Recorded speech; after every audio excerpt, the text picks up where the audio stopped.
Bueno, yo soy una persona con un corazón grande que vino desde abajo, conoce mucho la pobreza. En ese tiempo los carros de cooperativas interprovinciales, incluso la Santa, la Flota Imbabura, pasaban por la calle Bolívar, y justamente la casa de nosotros era ahí, en la calle Bolívar, ¿no? Y por ahí pasaban en ese tiempo el transporte público, ¿no? ¿Cuándo nace su amor por la medicina? Siempre. O sea, de niño usted me sí gustó fue a la ser doctor. me gustó mucho la química, me gustó mucho ese tipo de la biología, las ciencias naturales, y obviamente, insisto, siempre ya hubo esa afinidad por tratar de ayudar, o sea, las personas que no tenemos miedo a la sangre, que no tenemos miedo a las heridas y todo. Mi madre fue dirigente de la UNE de Azogues, de la provincia, dirigente nacional de la UNE, mi madre, y obviamente y algunos amigos también que eran de izquierda, entonces ahí se me fue pegando poco a poco, como suele decirse, el bichito de la política. ¿Por qué cree que debe recordarle a Azogues usted en la alcaldía? Bueno, el agua, siempre a veces conversamos y subíamos a sí mismo pedaleando a Mahuarcay, subíamos pedaleando y conversábamos. Y les pregunté a algunos ciclistas si conocían Mahuarcay. No conocían. ¿Qué derrota le dolió más? ¿La del 2009 o la del 2019? Yo sé que perder es perder, ¿no? Pero la reelección a la alcaldía o la prefectura. La del 2009 fue una sorpresa, pero fue una derrota digerible. Limpia. Lo del 2019 sí nos dolió porque vimos muchas cosas feas en diferentes ámbitos, y realmente no quisiera ni siquiera comentar porque eso está en la conciencia de lo que hicieron. El Deportivo Azogues. Fue, diríamos yo, que la primera oportunidad de proyectarle en su verdadera dimensión a la ciudad, a nivel nacional e internacionalmente. Y darle identidad, ¿no? Porque, por supuesto. ¿Qué decía el azogueño cuando salía a Quito, a Cuenca? ¿De dónde es de Cuenca? Claro. Y cuando teníamos que jugar partidos importantes, premio. ¿Y de dónde? Me buscaba en Teleamazonas, me buscaba en los auspiciantes y por teléfono. A ver, ya, ofrézcales para todos $5,000 a que se repartan. Buena plata. Y le entregábamos a Pancho Ceballos para que... nosotros no repartíamos.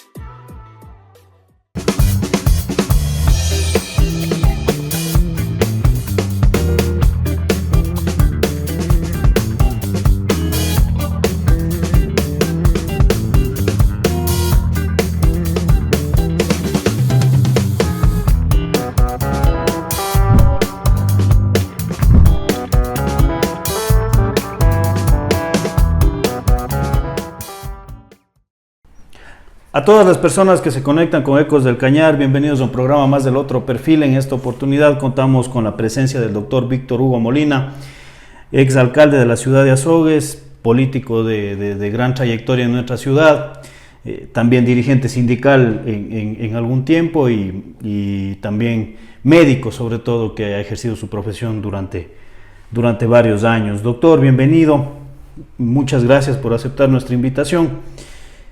Quiero iniciar siempre este espacio, inicio así con una definición previa. ¿Quién es Víctor Molina, más allá del personaje público, del político, del médico, de la exautoridad? ¿Quién es Víctor Molina? Bueno, muchas gracias, un saludo a quienes siguen de cerca este importante espacio de comunicación. Bueno, yo soy una persona con un corazón grande que vino desde abajo, conoce mucho la pobreza, y con esfuerzo propio y obviamente con el enorme apoyo de mis padres, de mis hermanos, y luego obviamente de mi esposa y de mis hijos, he podido ir ganando algunos lugares en el quehacer profesional, político, deportivo, y cada vez, insisto, mi corazón ha ido creciendo porque Yo no puedo estar ajeno al dolor humano, peor ajeno al dolor de la injusticia social, porque yo creo que ahí nace la identidad que tenemos los políticos de saber reconocer cuando a uno le necesitan. Y claro, la ciudadanía y este noble pueblo de Azogues me tuvo como su alcalde por 2 periodos.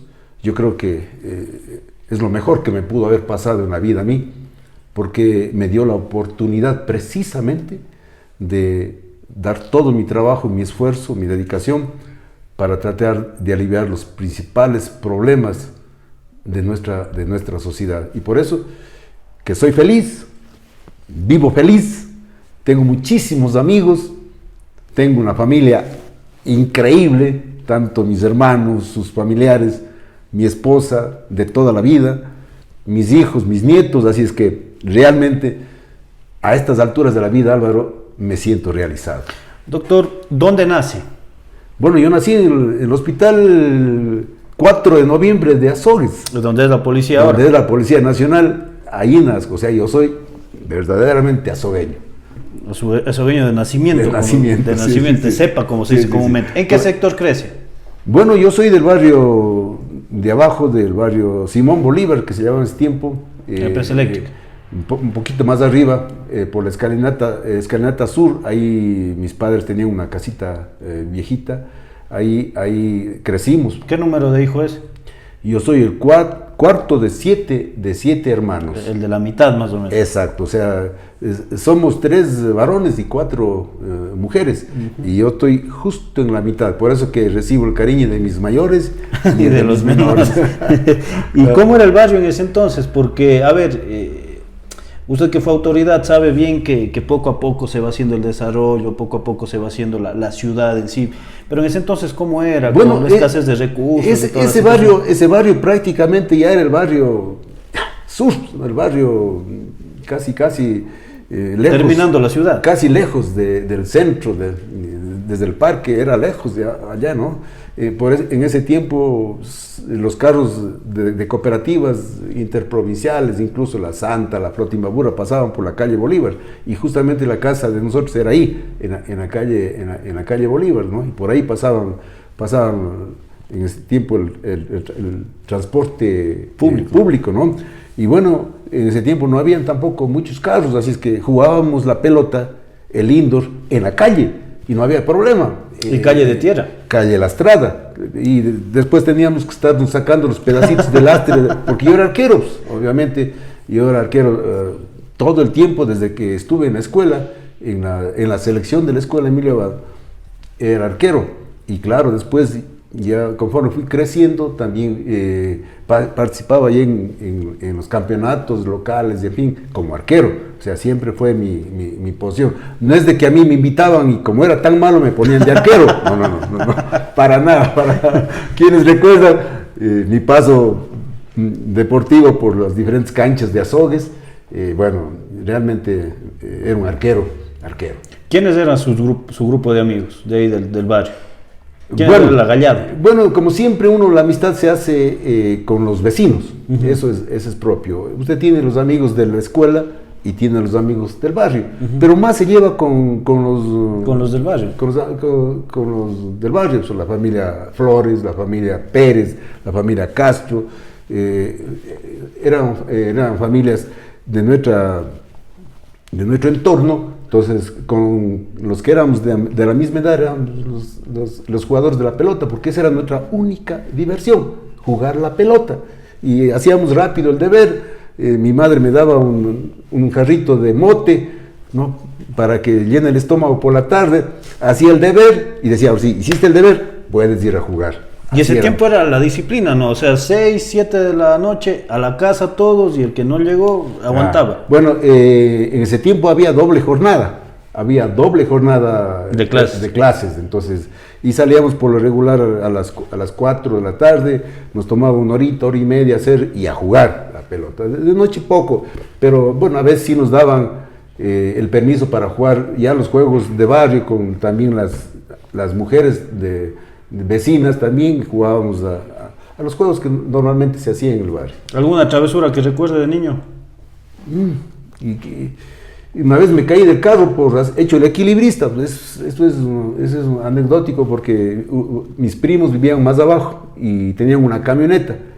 Y me paro en el balde de la camioneta. Pichoneando, como se dice. Atrás. Y me paro para demostrar a mis otros primos que eran menores de que era equilibrista. Entonces me paro en la paila del carro y el carro hace un movimiento por esquivar una piedra y yo voy saliendo y caigo de cara. Y tengo algunas huellas, algunas cicatrices en mi cara por hecho el equilibrista. Es una de las anécdotas que realmente me costó mucho, por supuesto, porque, claro... O sea, que era el dolor de la caída y aparte el dolor en la casa. Claro, y tuvieron que llevarme al hospital y en ese tiempo, ya, me acuerdo mucho. Yo obviamente tengo una memoria muy buena y yo recuerdo claramente. ¿Y el colegio? ¿Dónde estudia? ¿Estudió en Emilio Abad y el colegio? Bueno, la escuela Emilio Abad, luego el Juan Bautista Vázquez. ¿Quiénes recuerda del colegio? ¿Quiénes eran sus compañeros? En el Juan Bautista Vázquez tuvimos dos grupos de amigos, desde el primero hasta el tercer curso en ese tiempo, o sea, el ciclo básico, fuimos todos. De octavo a décimo, como se dice ahora. Claro, y ahí incluso para el cuarto año, o sea, el primer año de diversificado, ya en ese tiempo se ponían grupos de sociales. Las especialidades. Especialidades, físico-matemáticos, químico-biológicos y todo, entonces, y también llegaron algunos alumnos de los otros colegios de Azogues que no tenían ciclo diversificado, franciscano, la Providencia, la Salle, entonces ahí ya se hizo un grupo más selecto, digamos, o diferenciado de amigos que terminamos el colegio con Jorge Ruiz, Nardo Castillo, Luis Flores, bueno, una cantidad de amigos realmente que no voy a poder... Bueno, si me pongo a recordar todos... se va a olvidar de uno y se resiente y todo, pero realmente Bolívar Palomé, que Renan Ulloa, bueno, un gran pero todos eligieron químico por el tema de la medicina. No. ¿Usted qué estudió? Yo fui químico biólogo, porque ya pensaba, obviamente... ¿Cuándo nace su amor por la medicina? Siempre. O sea, de niño usted me sí gustó fue a ser doctor. Me gustó mucho la química, me gustó mucho ese tipo de la biología, las ciencias naturales. Y obviamente, insisto, siempre ya hubo esa afinidad por tratar de ayudar, o sea, las personas que no tenemos miedo a la sangre, que no tenemos miedo a las heridas y todo, y nos acercamos y tratamos de ayudarle a la persona, al desvalido, al que sufre una caída, en fin, ya viene como una vocación, Álvaro, de toda la vida, ¿no? Así es que yo creo que siempre tuve esa vocación y claro, en ese tiempo el esfuerzo que hacían nuestros padres por enviarnos a la Universidad de Cuenca, ¿no? ¿Usted estudió en la Estatal de Cuenca? Yo estudié en la Estatal de Cuenca, muy difícil, pero en todo caso nosotros teníamos que reciprocar ese esfuerzo de nuestros padres. ¿Sus padres a qué se dedicaban? Bueno, mi madre profesora siempre, ¿no? Profesora siempre, ella terminó su carrera como directora de la Escuela Héroes de Verdeloma.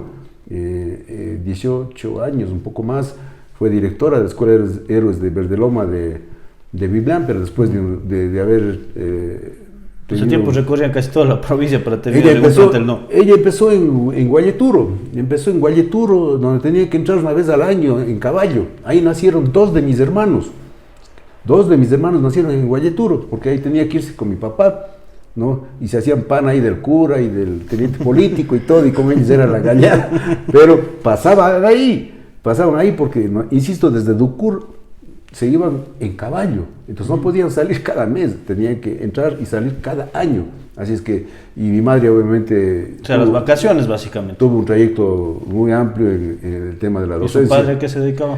Mi padre, carpintero. Tenía en primera instancia un taller de carpintería en la calle Bolívar, en la Casita Vieja, y ahí él hacía sus trabajos de carpintería. En ese tiempo, me acuerdo, recuerdo, arreglaba las butacas de los buses que eran de madera, con corocil, mi padre ayudaba y nosotros también aprendimos un poco el oficio ahí. Y luego mi padre ingresó a la Huapán, y la primera empresa como obrero. La primera empresa que estuvo ahí en el montaje de Huapán fue la PIX, y ahí ya entró como carpintero mi padre y después se quedó en Huapán se quedó como guardián, hizo una vida obviamente de obrero todo el tiempo.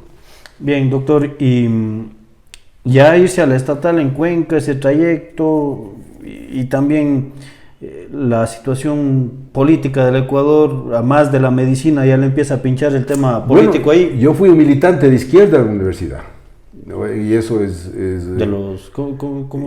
Son de chinos, ¿no? Sí. Yo fui del movimiento izquierdista universitario, hice de alguna manera presencia ahí. ¿Desde el inicio de la universidad o...?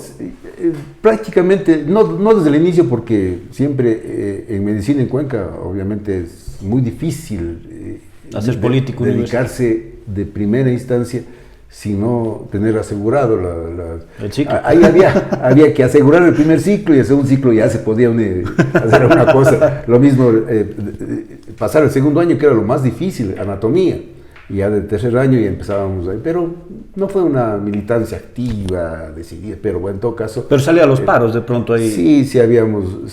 También un poco la orientación de mi madre fue dirigente de la UNE de Azogues, de la provincia, dirigente nacional de la UNE, mi madre, y obviamente algunos amigos también que eran de izquierda, entonces ahí se me fue pegando poco a poco, como suele decirse, el bichito de la política.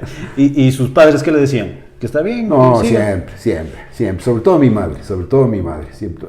En eso no he tenido nunca, mi madre ha sido siempre mi apoyo, o sea, político, en todo sentido. Mi padre un poco menos por su formación, por su carácter, por su manera de ser, ¿no? Pero obviamente mi padre también nunca se opuso a mi militancia política, a lo que yo ¿Dónde hizo el internado de la rural? Yo hice el internado en Azogues y la rotación en Cañar. ¿Acerca? Claro, y luego hice la rural también en Cañar. Hice la rotación y algunas veces también acá en Azogues, y claro, la residencia hice en Cañar, porque ese tiempo era importante hacer residencia un poco para afianzar los conocimientos médicos que uno adquiere. ¿Y qué le gustaba de la medicina? ¿Qué le gustó siempre de la medicina? ¿Alguna especialidad? No sé. Bueno, siempre muy apegado a la cirugía, a la urología, pero en los primeros años de profesión yo hice anestesia. Yo hice muchísima anestesiología en Azogues y en Cañar. Entonces tenía incluso más de como 2000 anestesias que viví en ese tiempo, que no había muchos anestesistas en Azogues. Y daba incluso en la clínica Azogues, en el hospital de Cañar. Entonces yo tuve más o menos unos 3 años de actividad sin especialidad, ¿no? Sin especialidad, nunca tuve la oportunidad de hacer una especialidad, pero en ese campo luego ya llegaron mis hijos y terminé mi residencia y me pasé un año sin trabajo, me pasé un año sin nada, así es que se presentaron los concursos para cargos en el Seguro Campesino, así es que estudiamos los bancos y pudimos ganar un concurso para ser médico. Ser médico de Seguro Campesino. Ahí empecé mi profesión en el Seguro Campesino. Pero ya antes durante la rotación, durante el internado, ¿se acuerda de su primer paciente? Bueno, eso ya es un poquito más difícil. O el primer caso que le tocó. Pero siempre, cuando uno empieza la carrera, siempre son difíciles los primeros pacientes. Por más que lleguen con algo muy leve, siempre es difícil. ¿No se acuerda cuál fue la primera dolencia que le tocó atender? No, difícil. Debe haber sido en la familia, porque ahí es donde... Debe haber sido algún pariente mío, un primo, porque ahí es donde uno empieza la práctica. Sí. Y el primer caso grave que le tocó, eso sí debe acordarse. No, sí. Yo muy claramente recuerdo cuando hacía el internado y estábamos en unas fiestas, no sé si eran fiestas de Azogues, y llegó una persona, se había tomado órganos fosforados, es decir, los fungicidas, y esa es una intoxicación mortal. Los que se salvan realmente quedan muy gravemente afectados. Pero en ese tiempo, y la señora se había tomado, y el esposo era no sé, en ese tiempo un exjugador que estuvo por acá, ¿no? Que era un señor, un grandote, un enorme, tenía como casi 2 metros, que era un jugador de fútbol, y la señora era la paciente. Y él se para al lado, ¿no? Se para al lado, y ahora sí, le salvas a mi mujer, si no, no sales de aquí. Y como no había más médicos, porque todos estaban en las fiestas, solo ahí. ¿Usted solo ahí, en ese tiempo haciendo los lavados y todo, tratando, se pone atropina para bloquear el efecto de los órganos fosforados, en fin, y sudando toda la noche, no ya ni pensando en la paciente que se salve, sino pensando en el grandulón que estaba ahí. Entonces, ¿se salvó? Bueno, sí, se salvó, pero bueno, porque no hizo efecto mucho el veneno, porque ese es un veneno prácticamente. Le pudimos lavarle el estómago y claro, un poco hizo efecto, le duró algún tiempo, tuvo problemas renales, porque obviamente son un tipo de cosas que quedan como secuelas, pero se salvó y realmente ese señor llegó a ser un amigo y todo, pero bueno, terrible susto. y luego ya cuando empieza en el Seguro Social Campesino, ¿qué es lo que le toca ver? O sea, bueno, estamos hablando de que básicamente el área rural del país, no solo de la provincia, siempre ha sido desatendida. Antes más, de pronto ahora, gobiernos, usted que ha estado en la administración pública, siempre han tratado de mirar de cerca ya un poco más al campo. Pero en ese entonces, ¿cómo era? Justo hoy que hacíamos un recorrido en bicicleta por los sectores altos de Huapán, conversábamos con otros profesionales, otros amigos que estábamos en la cicleada, y decía, mira, yo cuando estuve en el Seguro Campesino en San Pedro, atendía a las parturientas y salía de la casa bien comido, caldo de pollo, comido borrego, llevaba lo que se dice la guanglia a la casa, y se veía que todas las cosas, o sea, las verduras, ahí, en el campo, ahí sembraban las coles, las lechugas, la zanahoria, las papas. Era de ver, como se dice, como una colcha de retazos, todo lo que era la siembra. Hoy no hay nada de eso. Se ha perdido absolutamente la agricultura a esa escala. Y la gente simplemente ahora tiene animales de engorde, ni siquiera, bueno, algunos para leche, pero otros. Entonces, esa experiencia mía de salud comunitaria, para mí es otra escuela de vida. Otra de las grandes enseñanzas que he tenido. ¿Qué es lo más difícil que le tocó ver, por ejemplo, como médico del Seguro Social Campesino? Bueno, el Seguro Social Campesino siempre ha sido lo difícil, la dotación de medicamentos. Siempre, a pesar de que el Seguro Social Campesino tiene su propio financiamiento, todos los afiliados, ¿sí?, aportamos para el Seguro Social Campesino porque nació con un principio básico que todo ser humano debe tener, ser solidario. O sea, aquí me dice que no sirve el Seguro Campesino, está totalmente equivocado. Porque si alguien gana $5,000 y de los $5,000 aporta el 2% para que una gente pobre se atiende, qué bien, qué bien. Más bien debe decir, ¿en dónde deposito? Porque ese es el principio de solidaridad con el que nació el Seguro Social Campesino. Y claro, el Seguro Social Campesino creció y se multiplicó. Pero en casos, me refiero, doctor, en casos de pronto, ¿qué es el caso más difícil? O sea, yo sé que de pronto llega una familia y dice, ¿sabe qué? Me pasó esto, mi marido es así, y cosas así. Bueno, en casos, insisto, digo, la medicina comunitaria es una medicina diferente, porque usted trabaja muchas veces sin medicamentos, su presencia, su mensaje, ¿sí?, el cariño que usted da a esa persona que necesita probablemente que alguien le comprenda, que alguien recoja sus frustraciones, sus pesares, sus penas, y le dé optimismo, le dé ganas, le dé fe, le vuelva.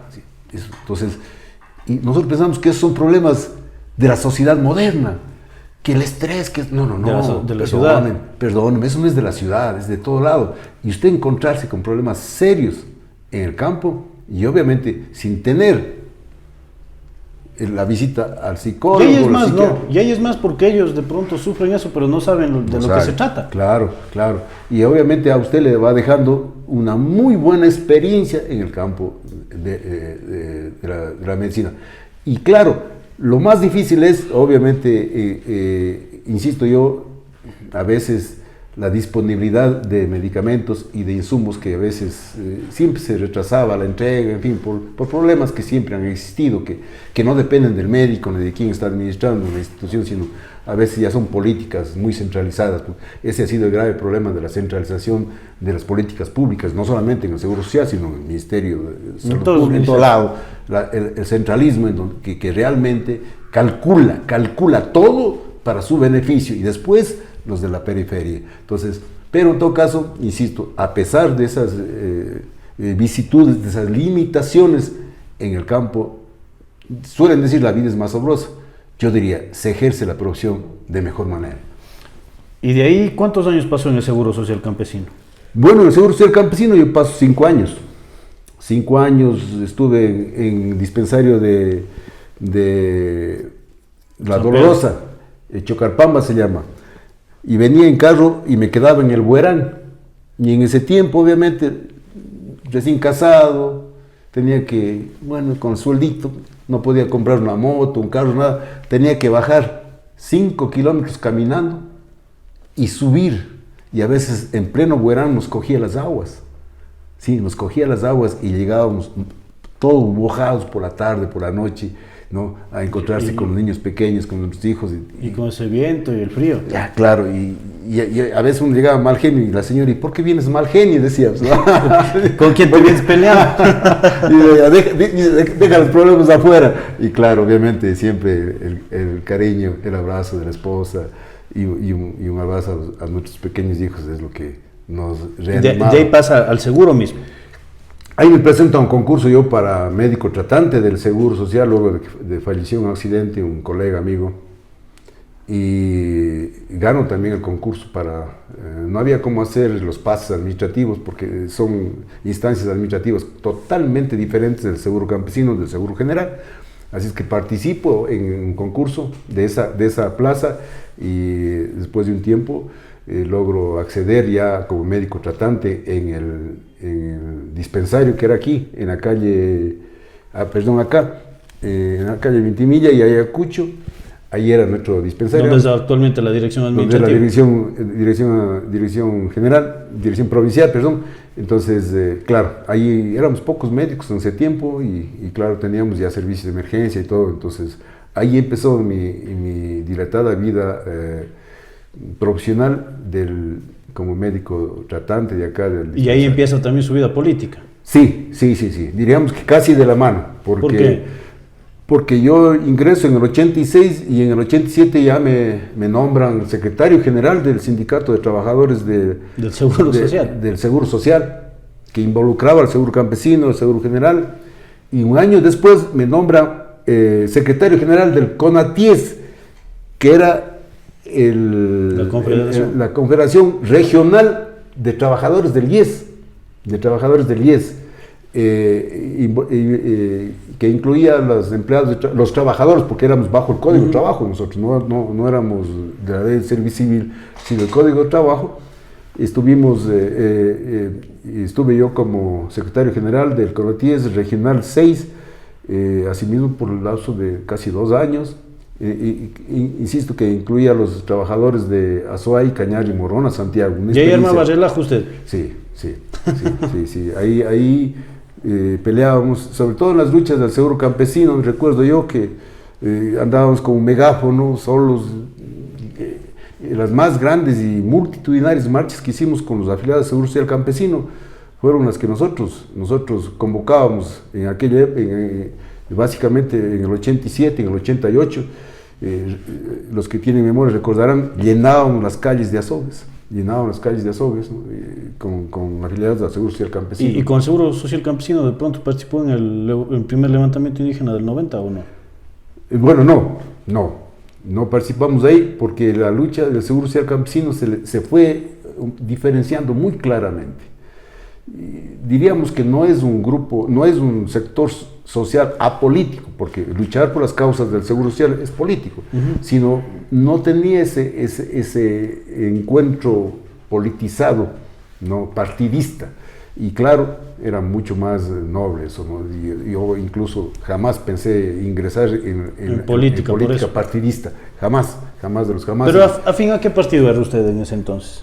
Bueno, de izquierda siempre, de izquierda, o sea, siempre ha sido mi afinidad esa, ¿no? Es decir, insisto yo, de recoger todos los anhelos, las aspiraciones de la gente, sus necesidades, sus frustraciones y tratar de resolverlas. Y de ahí sigue como dirigente y empiezan los llamados ya de los partidos. Bueno, nosotros, claro, yo tengo mi primera, claro, sí, pues ya empezaron así a darse algunas. ¿Pero usted ya participaba en campañas también o ya no? ¿O se mantenía medio alejado? Bueno, no mucho, pero sí participábamos ya en 98. O sea, ya después de lo que usted indica, las movilizaciones. Sí, yo he estado más en la dirigencia sindical un buen tiempo. Después fui, en primer lugar, fui presidente de la Federación Provincial de Trabajadores Libres del Cañar, o sea, que era filial de la CEOLS. Y después de eso paso a ser presidente del Frente Unitario de Trabajadores por 2 periodos en la provincia del Cañar. ¿Del FUD? Del FUD, claro.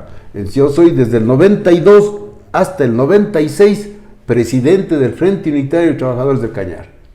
¿Y qué tal? Terminando ese periodo, empiezan un poco la política en el Seguro Social de cambiar a los dirigentes, en primer lugar, a los dirigentes sindicales que éramos profesionales y que no debíamos, entre comillas, ser dirigentes sindicales, que no debíamos estar bajo el amparo del Código de Trabajo. ¿Sí? Y en primera instancia, a 25 dirigentes del país, que formábamos incluso el comité ejecutivo del Sindicato Nacional del Seguro Social, nos cambian a la Ley de Servicio Civil y Carrera Administrativa. Y una vez que nos cambian, nosotros demandamos y todo, pero fue imposible. Cambiaron después a todos los profesionales del Seguro Social que tenían título universitario, les pasaron a la Ley de Servicio Civil y Carrera Administrativa, y prácticamente ahí el sindicalismo se frenó completamente en el Seguro Social. En el Seguro Social, hasta ahora que se hizo novedad por algunas circunstancias que ni vale la pena mencionar, pero a nosotros igual nos pasaron al Código de Trabajo, y algunos derechos perdimos, reclamamos, pero ninguno nos dio la razón, ¿no? Porque en ese tiempo realmente la situación política hizo eso, ¿no? Así es que, ¿cuál fue la primera campaña que usted participó ya como de política partidista? Bueno, nosotros... o sea, no como candidato, participar bien a fondo fue... ¿Ya cuando estaba usted o no? No. Cuando estuvo de candidato el doctor Osvaldo Toledo para la alcaldía, la diputación. El doctor Segundo Serrano obviamente estuvo para la alcaldía, la primera alcaldía del Partido Socialista. Partido Socialista, que fue ya si no recuerdo, en el 92. Ahí se metió de lleno usted. Ahí nos metimos a ayudar bastante, a recorrer todo, y a conocer muchísimo. En ese tiempo, Dele pertenecía a Azogues, y a conocer todos los sectores de eso, porque había que recorrer muy bien. Sacamos incluso vacaciones, en fin. O sea, ahí empecé a conocer realmente cómo se debe hacer una campaña electoral, que es la que me ha gustado siempre, que es la que la he realizado siempre: el contacto directo, cercano con la gente, darle el mensaje, recibir su opinión, ¿no? Escuchar, porque hay que saber escuchar en la campaña electoral. El político que no sabe escuchar es un político complicado, hay que escuchar. Entonces ahí empecé a acercarme a la gente cada vez más y más. Y claro, acá en los paros provinciales nos identificamos plenamente también con las cosas de reivindicación de la ciudad, en los paros que ha habido aquí en la ciudad de Azogues, en los paros que hizo el Seguro Social también. Y yo digo, lo que más ennobleció mi alma Mi espíritu es el cariño que yo recibía de la gente. Me perseguía la policía, el ejército. ¿Cuántas veces fuimos militarizados? Y no había casa que no abría su puerta para que yo me ingrese, para que yo me esconda, porque realmente yo fui herido también. ¿Preso nunca? Preso nunca, no les di gusto. Pero porque sabía correr, era deportista. Claro, sí, era deportista, jugaba, entonces todo el tiempo jugaba. Y de ahí la primera participación suya es como candidato a concejal alterno. Alterno, sí. Y de ahí va ya la alcaldía. Al 2000 directamente. Al 2000 directamente a la alcaldía. En ese primer periodo, ¿qué fue lo más difícil? Bueno, yo digo que... Porque ganaron una dupla buena, o sea, el MPD en su apogeo, claro. Diego Ormaza, Víctor Molina, dos periodos. Claro, fue una cosa espectacular, y yo estudié mucho. ¿Se preparó para eso? Yo estudié para la altísima responsabilidad que iba a tener, porque si ganaba era así. Entonces me dediqué a leer mucho.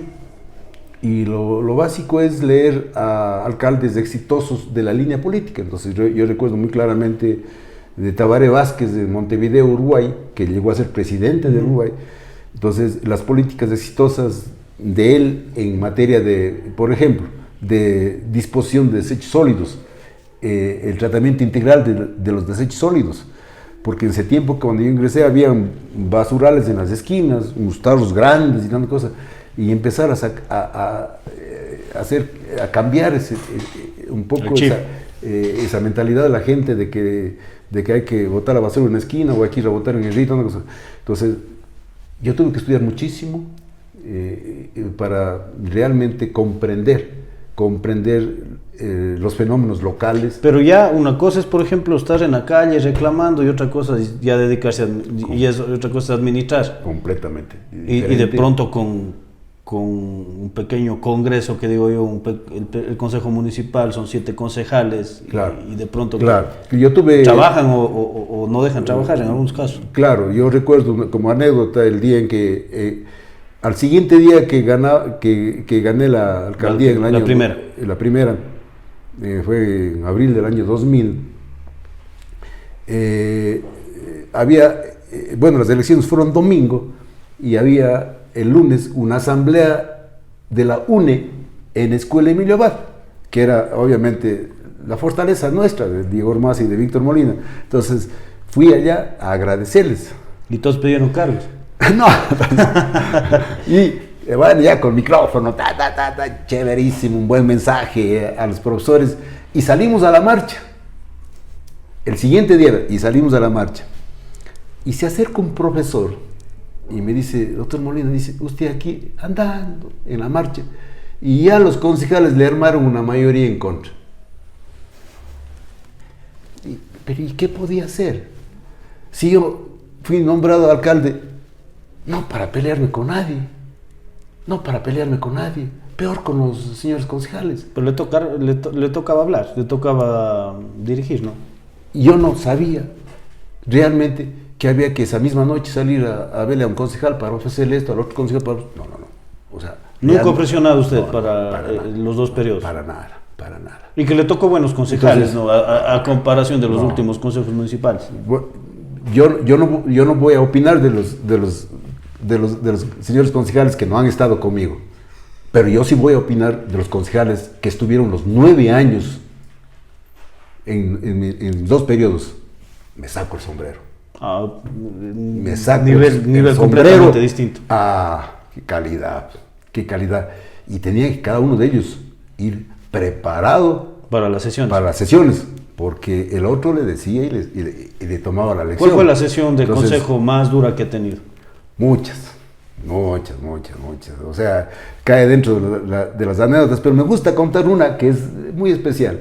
El día que se resolvía el traslado de los mercados Bartolomé Serrano hacia el recinto ferial, ya teníamos conversado, yo les invitaba a los señores concejales. Previamente. Claro, todos de acuerdo que ya era hora de sacar eso porque estaba en la ciudad.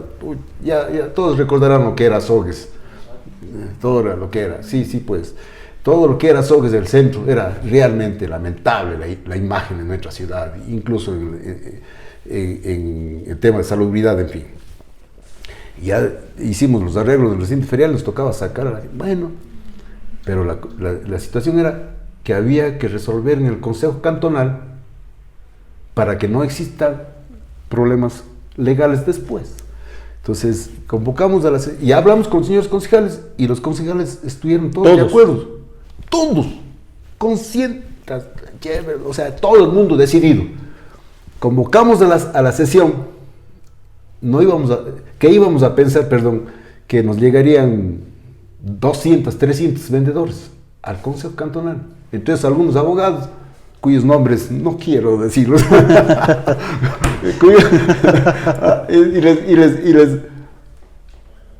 y se acerca una persona de confianza de mí y dice, doctor, dice, acaban de conseguir votos, dice, no van a aprobar hoy día.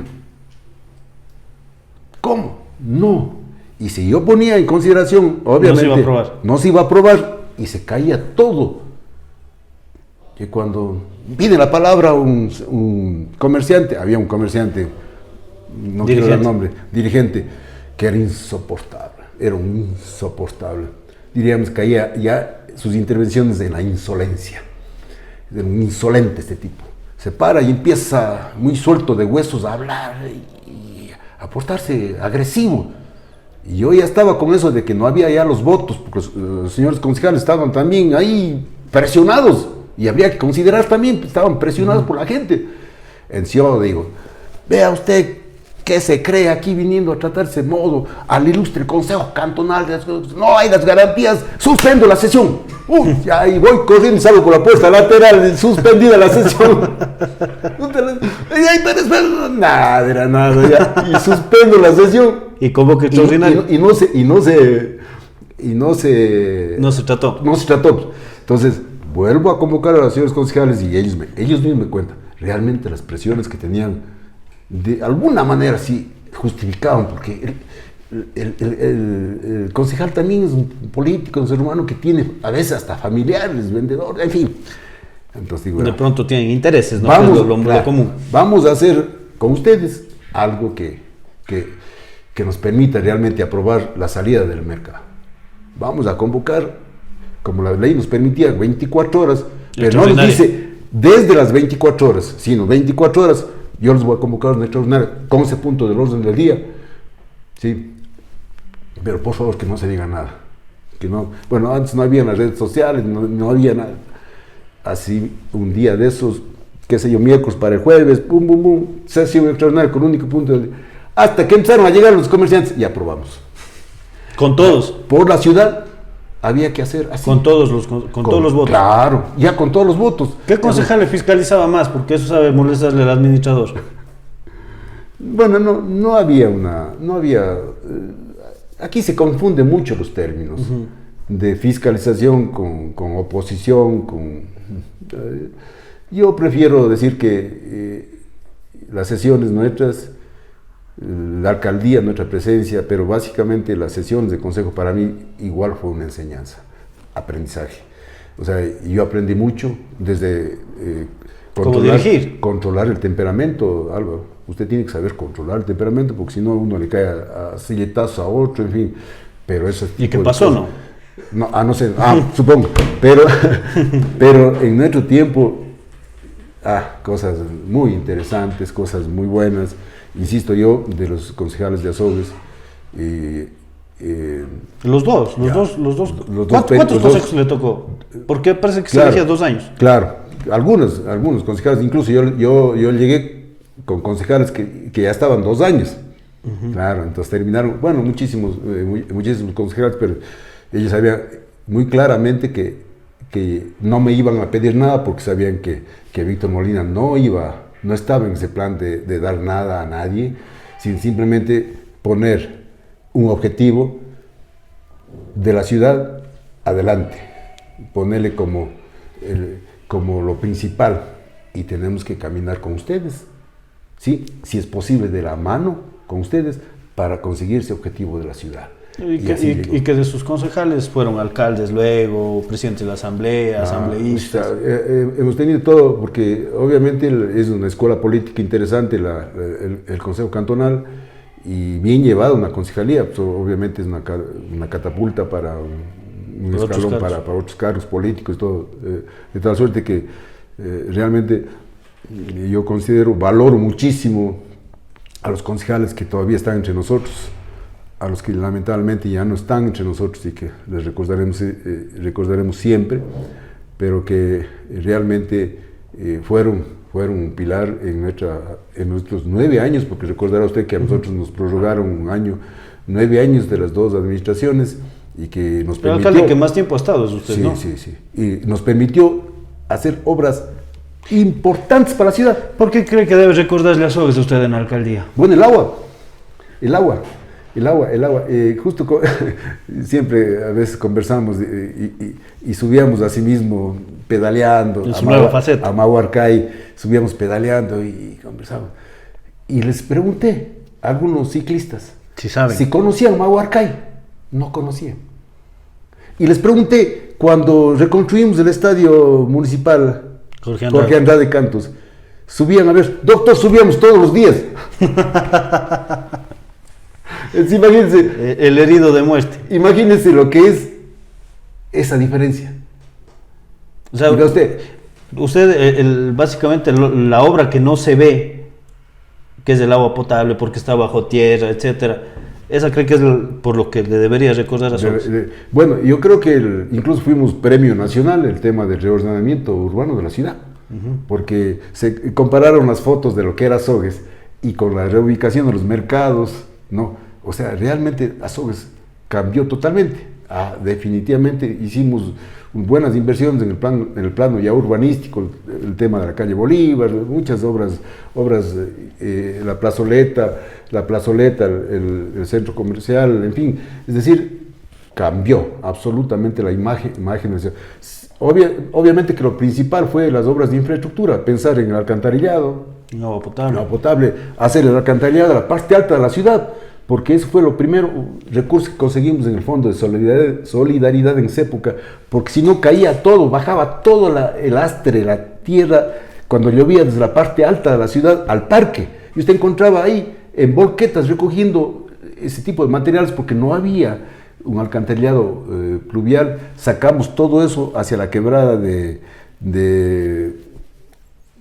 está posterior al cementerio, ese tipo de obras, y hicimos el alcantarillado todo, siempre pensando en que no puede existir, Álvaro, desarrollo humano sin estar satisfechas las necesidades básicas del ser humano. El que llegue usted y tenga un vaso de agua, ¿sí? El que pueda disponer de agua, el que pueda disponer de un alcantarillado adecuado y el que pueda disponer de su basura. Dejamos haciendo el relleno sanitario nuevo.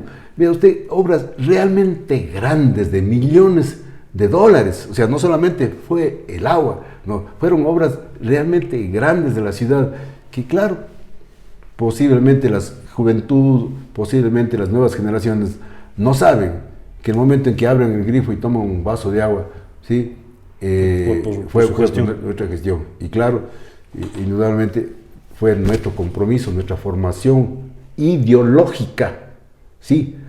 Porque para mí, antes de crecer en cemento, yo crezco o hago crecer, ¿sí? En sentimiento, y sobre todo valoramos lo que significa la salud del ser humano. Sin salud, no hay nada. ¿Qué es un ser humano? No hay nada. Y creo que los últimos años nos ha dado una gran lección la pandemia. Entonces imagínense en ese tiempo en donde se tenía que hacer campañas de desparasitación a los niños, porque se suponía que todos estaban parasitados. ¿Qué es eso? ¿En dónde? ¿Por qué? Por el agua, doctor. No puede ser. Y usted tiene la oportunidad de ser alcalde y que no se preocupe del agua. ¿Qué ha hecho en su vida? Absolutamente nada. Si yo he colaborado, he trabajado muchos años al lado de los alcohólicos, por ejemplo, que es un sector, y que llego a ser alcalde y no me preocupe de ellos, no trate de ayudarles, porque el gobierno central se olvidó del enfermo alcohólico y que yo llegue a ser alcalde y no me ocupe de ellos, no me preocupe de ellos. ¿Qué es eso? No hay una consecuencia entre lo que se piensa y lo que se actúa. Y así no debe ser el ser humano. Así no debe ser el político. Entonces yo hago eso. ¿Sí? Hacer lo que yo pienso. Doctor, y en política, si es que me permite esta pregunta, ¿qué derrota le dolió más? ¿La del 2009 o la del 2019? Yo sé que perder es perder, ¿no? Pero la reelección a la alcaldía o la prefectura. La del 2009 fue una sorpresa, pero fue una derrota digerible. Limpia.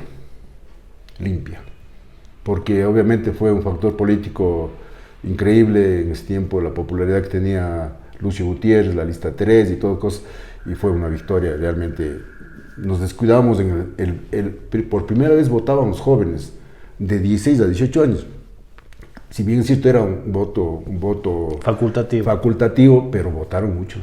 Se calcula que votaron casi 2.000 en esa época de jóvenes, y nosotros nos descuidamos en la campaña electoral en los jóvenes, y un poco nos descuidamos en el sector rural, pero obviamente lo del 2019 sí nos dolió porque vimos muchas cosas feas en diferentes ámbitos, y realmente no quisiera ni siquiera comentar porque eso está en la conciencia de lo que hicieron. ¿No fue limpia la derrota? No, para nada. ¿No denunció eso, pero usted? No, fue difícil, fue muy difícil. Por decir algo, una mesa, por decir, en Guayeturo ya le dieron ganador al presidente de la junta del partido del prefecto que ganó. Ya le dieron. Y cae en cuenta el candidato nuestro, cae en cuenta porque la mesa en donde estaban todas sus familias, él perdía. Y él empieza, y tenía las actas, porque estaban ahí incluso en la mesa, parientes, y él levanta la voz y hacemos el reclamo de Guayeturo, y ganó en Guayeturo él, nuestro candidato.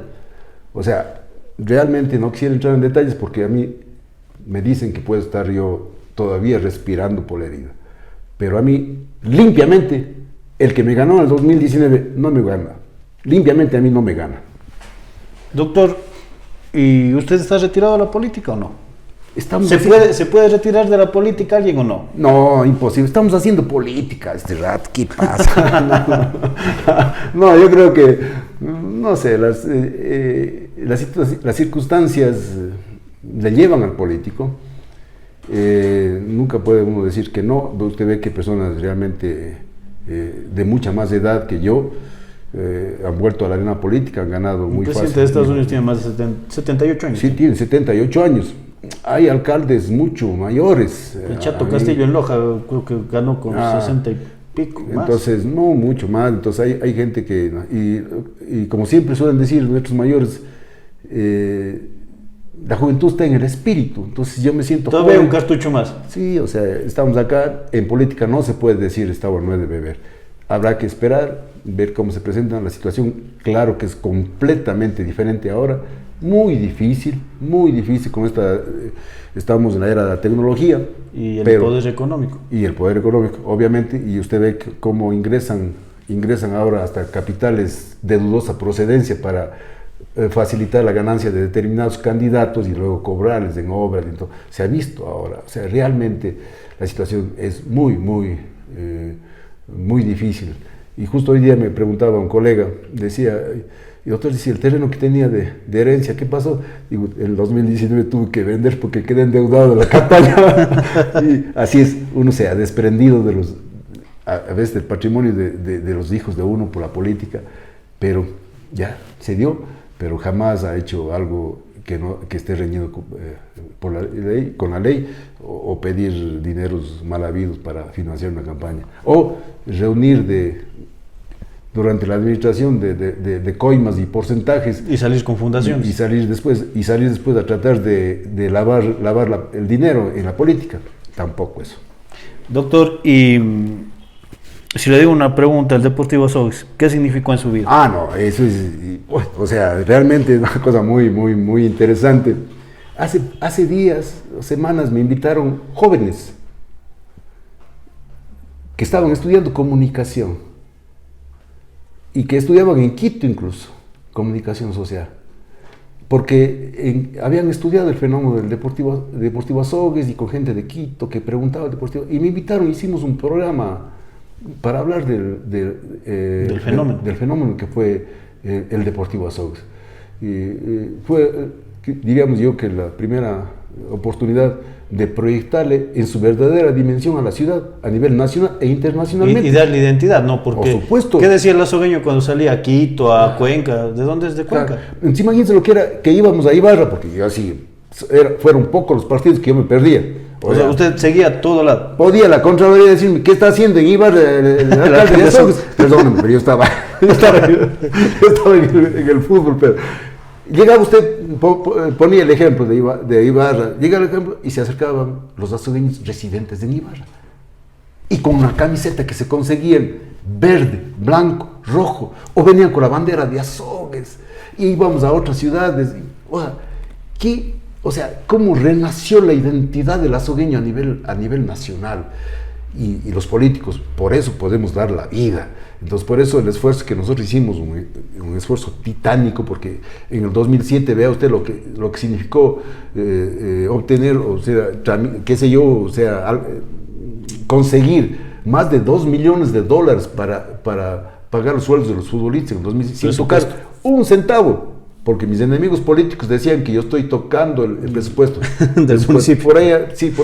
Por ahí había un enemigo político que decía que yo con el presupuesto municipal, imposible, no se puede hacer eso, pero sin tocar un solo centavo. Es más, reconstruimos el estadio municipal sin presupuesto municipal, solo gestión nuestra, porque hay que salir a pedir.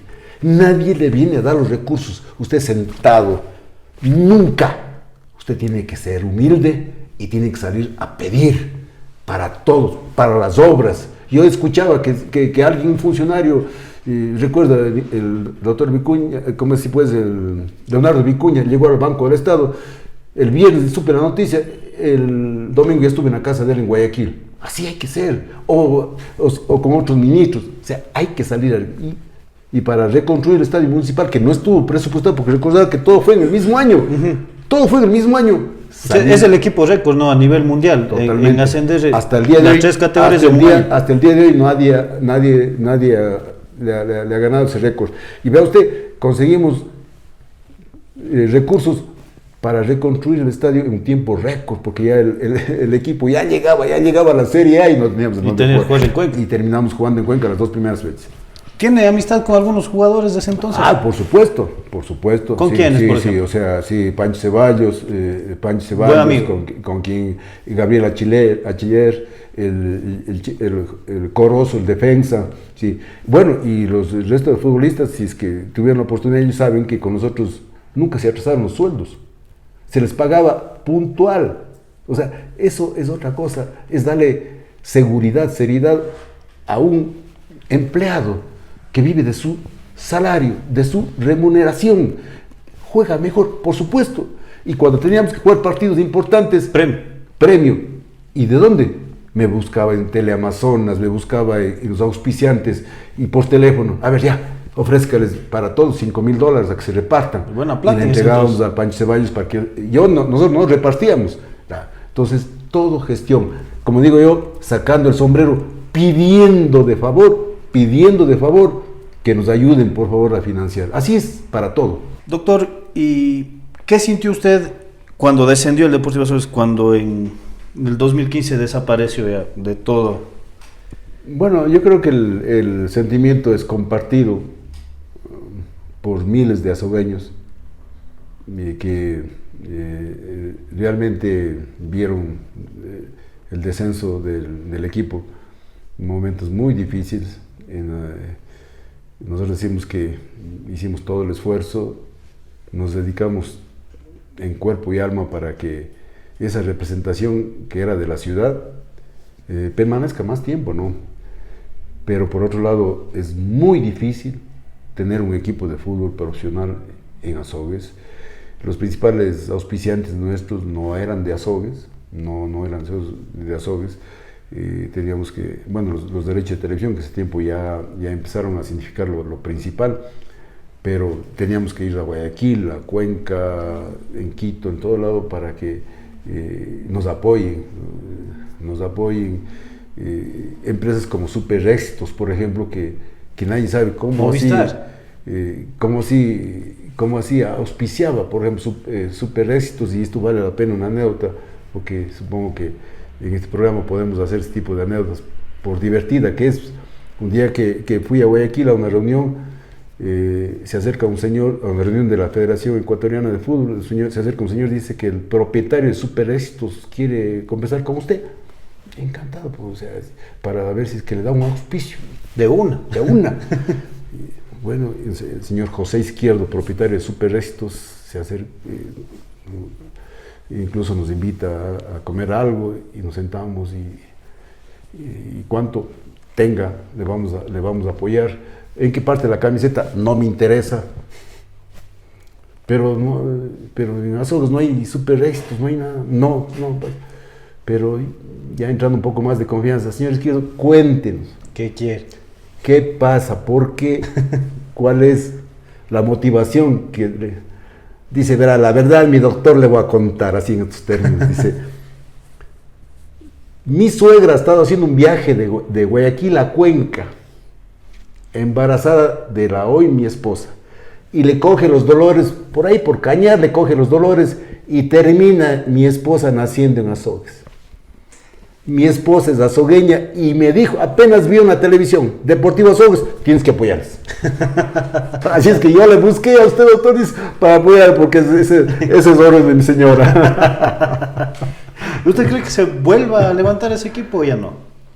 Se podría, sí se podría. O sea, usted sabe que en la vida y en este tipo de gestión nada es difícil, nada es imposible. Un poco difícil, había que... Pero no se ha propuesto usted eso. Bueno, organizar de pronto a la ciudad. Se necesita básicamente un respaldo político. Porque hay que tomar algunas decisiones políticas en la ciudad. O sea, para que pueda por decir algo, el césped mantenerse bien, el del estadio, mantenerse el estadio bien. Hay que hacer algunas, incluso, limitaciones para el uso del estadio, el apoyo político. Una cosa es que pida algo el alcalde de la ciudad y otra cosa es que pida una persona que está en la dirigencia. O sea, se necesita el respaldo político, se necesita que muchos sectores sociales de la ciudad y económicos confluyan en ese objetivo, ¿no? Confluyan en la visión de darle, porque no ha existido proyecto turístico hasta el día de hoy más exitoso que el Deportivo Azogues. Que me diga, o si yo estoy equivocado, que por favor me digan qué proyecto turístico ha sido más exitoso que los partidos de fútbol que venían de todo el país, o un partido con Cuenca, un partido con Barcelona, con MLE, en fin, en donde llegaban aficionados de todo el país. Y obviamente gana el grande y el chico, porque si en el hotel se hospedan, el pequeño que vende las papas fritas o la empanada también, si es que es un movimiento económico muy, muy interesante. Y claro, volverle a tomar el tema significaría un trabajo arduo, pero no imposible. Bien, doctor, ¿y actualmente a qué está dedicado? ¿Jubilado ya? ¿Se ha dedicado al deporte según las redes sociales? Bueno, la lectura, que es muy importante, la lectura parte de la... Sigue atendiendo, pero la gente. La lectura, la agricultura, tengo mis plantas ahí, el deporte, obviamente el ciclismo es un deporte apasionante, nos ha dejado ya varias alegrías, nos ha dado... Y heridas también. Buenos triunfos, sí, en una competencia tuve una caída muy grave. Tuve que ser intervenido del hombro, en fin, pero volví pues a la bicicleta y realmente estamos compitiendo en los diferentes, giros que existen a nivel nacional. Pues, el próximo 24, o sea, en 2 semanas vamos a estar participando en uno de los giros más importantes que tiene Latinoamérica, que es en Quito, y el giro de Rigo, que fue hace poco en Medellín, en Colombia. Estuvieron 11.500 ciclistas. Acá en Quito no sabemos la cantidad de ciclistas que va a haber, entonces en mi categoría competir con sus monstruos del ciclismo de Turcán va a ser una especial motivación, pero me llena mucho el deporte, me gusta muchísimo, el motociclismo también, entonces estamos disfrutando de eso, nos llena, nos contenta, nos alegra la vida. A estas alturas de la vida, ¿usted se siente un hombre realizado? Por supuesto, totalmente. ¿Le queda algo por hacer? Verles realizados a mis nietos. Sí.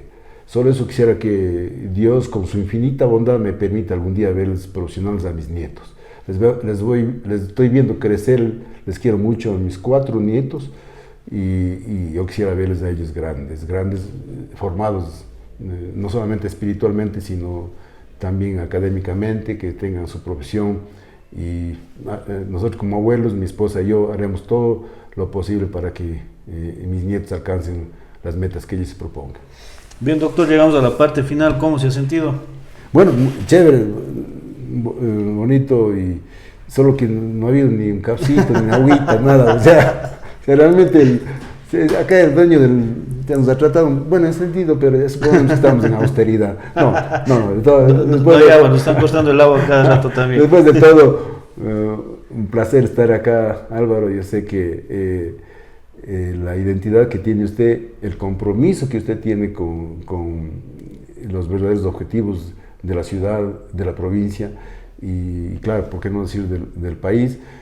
Son nobles, y claro, cuando nosotros vemos a periodistas tan comprometidos con esas causas, pues lo único que hacemos es tratar de apoyarles, de alentarles, que sigan adelante, porque el periodismo ético, tan venido a menos en otras instancias como se está viendo en la actualidad, no quisiéramos que llegue acá, no quisiéramos que en nuestra noble ciudad ni siquiera se asomen esos narcoperiodistas que andan ahora haciendo barbaridades. No quisiera que lleguen nunca acá. Yo creo que la situación, o más bien dicho, el compromiso que ustedes tienen con las causas sociales, las causas de los más necesitados, son causas legítimas y hay que saberles escuchar. Bien, muchísimas gracias al doctor Víctor Hugo Molina, muchísimas gracias a todos ustedes, que tengan una muy buena noche, nos vemos la próxima semana en un nuevo capítulo.